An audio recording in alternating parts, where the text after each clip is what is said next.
এই ইনিশিয়েটিভকে এন্ডোর্স না করে সেই আওয়ামী লীগ তো আর আওয়ামী লীগ হিসাবে মাঠে থাকবে না, তাই না?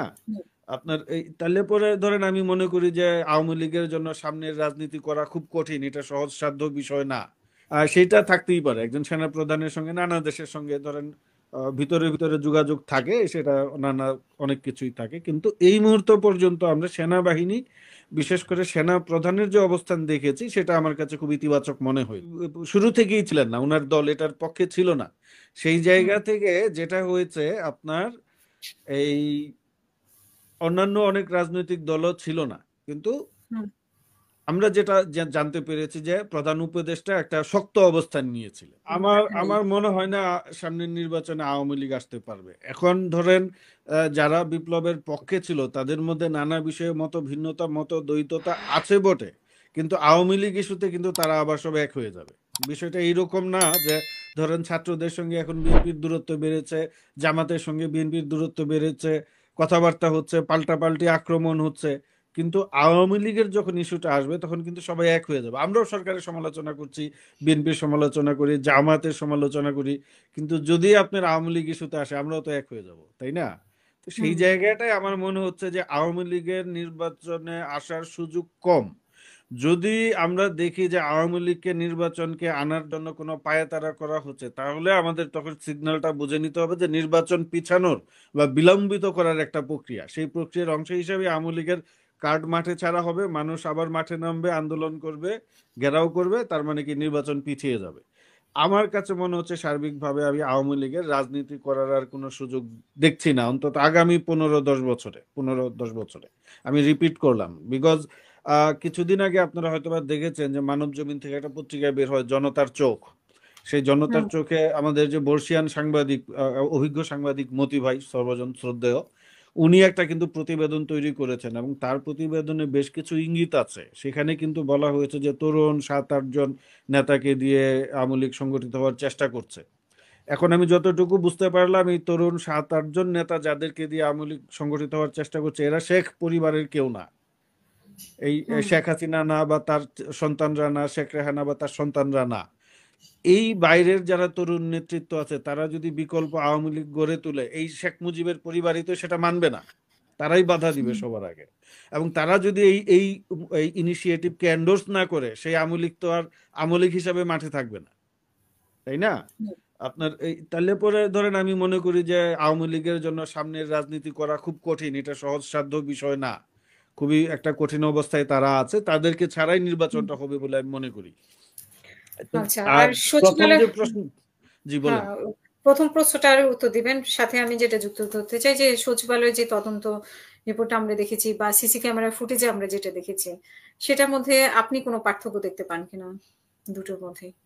এইটা আমি, এটা তো মানে আমার কাছে কিছুটা রহস্যজনক মনে হয়েছে যে ইলেকট্রিসিটির কানেকশন লুজ থাকার কারণে একই সময়ে বা কাছাকাছি সময়ে দুই জায়গায় আপনার অগ্নিসংযোগ ঘটেছে, অগ্নিকাণ্ড ঘটেছে, এটা কেমন একটা বিস্ময়কর বিষয়। এবং সেই সচিবালয়ের তো ইলেকট্রিসিটি বা লাইনগুলো বা এগুলো তো মনে হয় একটু খোঁজখবর রাখা উচিত। তো আমার কাছে পুরো পুরো বিষয়টাই একটু রহস্যজনক মনে হচ্ছে যে এত গভীর রাতে আগুন হয়ে গেল, এবং তারা বলছেন যে খুব বেশি দায়িত্বপূর্ণ দলিল দস্তাবেজ পুড়ে নাই হুম, এই জায়গাটায়। কিন্তু যেটা আমরা তো দেখলাম যে ছাই হয়ে গেল অনেক কিছু। হ্যাঁ, এখন এই জায়গায় যেটা হয়েছে ধরেন এখানে দুইটা হাইপোথিসিস, একটা হচ্ছে যে ষড়যন্ত্রকারীরা বা দুষ্কৃতিকারীরা বা দেশি বিদেশি ষড়যন্ত্রকারীরা আগুন লাগিয়ে দিয়েছে, আর দ্বিতীয়ত হচ্ছে যে সরকারের এখন যে ভাষ্য, যে বয়ান না এটা ইলেকট্রিসিটি একটা দুর্ঘটনা।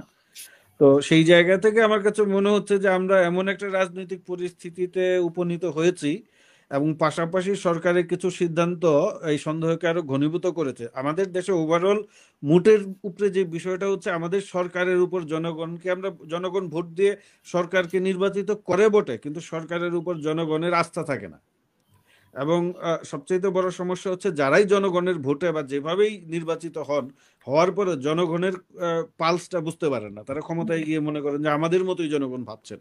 তো এই জায়গায় এই সরকার, বিপ্লবী সরকার, গণ অভ্যুত্থানের সরকার সব ঠিক আছে, কিন্তু আমরা বিভিন্ন জনগণের জায়গার দূরত্বের কথা বলছি, বিএনপির সঙ্গে ছাত্রদের দূরত্ব, ছাত্রদের সঙ্গে এর দূরত্ব, বিএনপি জামাতের দূরত্ব, আমরা যেটা বলছি না, সরকারের সঙ্গেও জনগণের দূরত্ব তৈরি হয়ে গিয়েছে কিন্তু একটা। স্যার কিন্তু তার প্রথম দফায় বলেছেন যে আমরা সরকারের সমালোচনা করছি।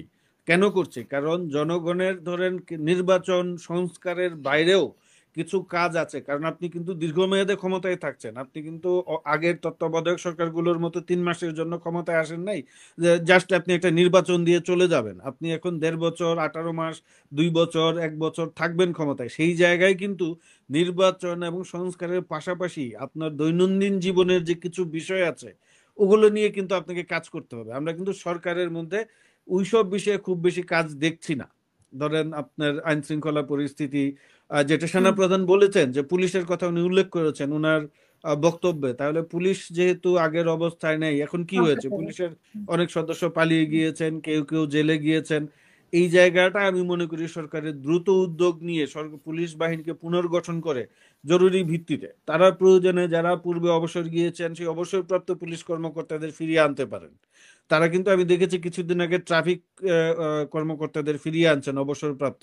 তো এই সিদ্ধান্ত নেওয়ার জন্য 5 মাস লাগে, 4 মাস লাগে, এটা তো খুব ধীরগতি সম্পন্ন একটা সরকার। তো এই কারণে কিন্তু সরকারের প্রতি জনগণের আস্থা যে আগের মতো আছে আমি সেটা বলবো না। যে কারণে আপনি ওই সচিবালয়ের যে আগুনের ঘটনাটা ঘটছে, সরকার যে ব্যাখ্যাটা দিচ্ছে এটা সত্য হয়ে থাকলেও মানুষ আমার মনে হয় না সেটা বিশ্বাস করছে। হ্যাঁ, আর আপনার যে একটা শুরুর প্রশ্ন ছিল যে আসলে কোন দিকে যাচ্ছে দেশ, স্যার বেশ কিছু ইঙ্গিতবাহী কথাবার্তা বলেছেন, কিন্তু আমার কাছে মনে হচ্ছে না যে, আমরা আশা করি যেন একটা ভালো অবস্থায় যায় নির্বাচনের দিকে, কিন্তু এর বাইরে নানা কিছুর তো ধরেন রাজনীতিতে কিন্তু আপনি একদম আপনি পরম ভাবে বলে দিতে পারবেন না যে আগামীকাল এই ঘটনাটাই ঘটবে বা 1 মাস পরে এই ঘটনাটাই ঘটবে। আমরা কিছু স্পেকুলেশন করতে পারি, সেটা ভুল হতে পারে, ঠিকও হতে পারে। এটা ঠিক মানে সুনির্দিষ্ট করে বলা সম্ভব না যে আসলে ভবিষ্যতে কি ঘটবে। তবে আমার কাছে মনে হয় যে নির্বাচনটা হবে। প্রধান উপদেষ্টা যেই সময়টার কথা বলেছেন সেই সময়ই নির্বাচনটা হবে। কারণটা আমি বলছি যে আমাদের সেনা প্রধান তো উনি বারবার বললেন, কালকেও বললেন, এবং সেই যে আপনি যেটা বলেছেন সেনা প্রধানকে নিয়ে একটা কথাবার্তা হচ্ছে যে উনি অভিনয় করছেন, ভারতের সঙ্গে তার একটা সম্পর্ক আছে। সেটা থাকতেই পারে, একজন সেনা প্রধানের সঙ্গে নানা দেশের সঙ্গে ধরেন ভিতরে ভিতরে যোগাযোগ থাকে, সেটা নানা অনেক কিছুই থাকে। কিন্তু এই মুহূর্ত পর্যন্ত আমরা সেনাবাহিনী, বিশেষ করে সেনা প্রধানের যে অবস্থান দেখেছি সেটা আমার কাছে খুব ইতিবাচক মনে হয়েছে, ভালো মনে হয়েছে। এখন পরের আগামীকাল কি হবে বা পরের মাসে কি হবে সেটা সময়ই বলে দেবে। আমাকে তার কাছে ইতিবাচক মনে হয়েছে। আর সবচাইতে বড় কথা যেটা হচ্ছে, ডক্টর ইউনূসের একটা গ্লোবাল ইমেজ আছে, এটা আমি সব সময় বলি। আন্তর্জাতিক পরিমণ্ডলে তার কিন্তু একটা ইমেজ আছে। এখন মার্কিন যুক্তরাষ্ট্রে যেই সরকারি ক্ষমতায় আসুক, যারাই আসুক, ডেমোক্রেটরা চলে যাচ্ছে, রিপাবলিকানরা আসছে, কিন্তু ডক্টর ইউনূসকে নিয়ে কিন্তু মার্কিন একটা পলিসি আছে। এই গ্লোবাল ইন্টেলেকচুয়াল যারা, ডক্টর ইউনূস কিন্তু শুধু বাংলাদেশের বিষয় না, উনি গ্লোবাল ইন্টেলেকচুয়ালসদের একজন। এখন এই গ্লোবাল ইন্টেলেকচুয়ালসদের নিয়ে কিন্তু মার্কিন যুক্তরাষ্ট্রের একটা নিজস্ব নীতি পলিসি আছে। ওদের সরকার চেঞ্জ হয়, নীতি পলিসির খুব একটা হেরফের হয় না। ইউরোপীয় ইউনিয়নের একটা নীতি পলিসি আছে। তো সেই জায়গা থেকে আমি মনে করি ডক্টর ইউনূস যতদিন আমাদের চিফ অ্যাডভাইজার পজিশনে আছেন, অন্য কিছু হওয়ার সুযোগ খুব কম। চেষ্টা হচ্ছে না বা হবে না বা হয় নাই সেটা বলা যাবে না, কিন্তু ডক্টর ইউনূসকে সামনে রেখে অন্য কিছু করার সুযোগ কম। তো সেই জায়গা থেকে আমি ধরেন আমি একটু আরেকটু যদি পরিষ্কার করে বলি, এই 31শে ডিসেম্বর যেই ঘোষণাপত্রটি আসার কথা ছিল সেটা নিয়ে তো ব্যাকডোরে অনেক আলাপ আলোচনা কথাবার্তা হয়েছে। শেষ পর্যন্ত কিন্তু ডক্টর ইউনূসের কারণে সেটা হতে পারে নাই, উনার এই অনর অবস্থানের কারণেই।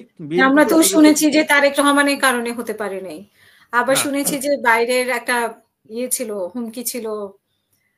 আপনি যেটা বলেছেন সেটা গণমাধ্যমের প্রতিবেদন। ধরেন বিএনপি তো শুরু থেকেই ঘোষণাপত্রের পক্ষে ছিল না। তারেক রহমান সাহেব উনি তো শুরু থেকেই ছিলেন না, উনার দল এটার পক্ষে ছিল না।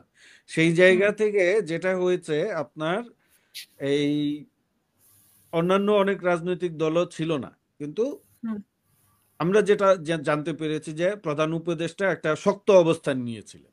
ওনার এই শক্ত অবস্থান নেয়ার কারণে কিন্তু বিএনপির যে অবস্থান সেটা আরো শক্তিশালী হয়েছে, সেনাবাহিনীর যে অবস্থান সেটা শক্তিশালী হয়েছে, এবং শেষ পর্যন্ত ছাত্ররা এটা ঘোষণা করতে পারেনি। জি। এবং এর আগেও আমি আরেকটা উদাহরণ দিই, এর আগেও ছাত্ররা একবার চেষ্টা করেছিল রাষ্ট্রপতিকে সরিয়ে দিতে। হুম। হ্যাঁ, এবং দেখবেন যে সেই সময়ে কিন্তু বিএনপি প্রকাশ্যেই রাষ্ট্রপতিকে সরিয়ে দেওয়ার বিপক্ষে অবস্থান নিয়েছিল। এবং আমার ধারণা, যেটা প্রকাশ্যে আমরা কোথাও শুনিনি, সংবাদটি আসে নাই, যে সেনাবাহিনীও হয়তোবা চায় নাই যে এই মুহূর্তে প্রেসিডেন্ট সরে যাক। এবং চিফ অ্যাডভাইজারের অফিস থেকে এরকম একটা কথা বলা হয়েছিল, এবং সেটা শেষ পর্যন্ত বাস্তবায়িত হয় নাই। এবং চিফ অ্যাডভাইজারকে সামনে রেখে আমার ধারণা, আমি মনে করি যে খুব বেশি কিছু এরকম জি। আপনার ডিস্টারবেন্স ক্রিয়েট হবে। রাজনীতিতে তো জটিলতা থাকবেই, শেষ আপনার পর্যন্ত। সমস্যা থাকবেই, কিন্তু খুব বেশি আমার মনে হয় না কিছু করার সুযোগ আছে। আমি আশা করি শেষ পর্যন্ত নির্বাচনটা হয়ে যাবে। অসংখ্য ধন্যবাদ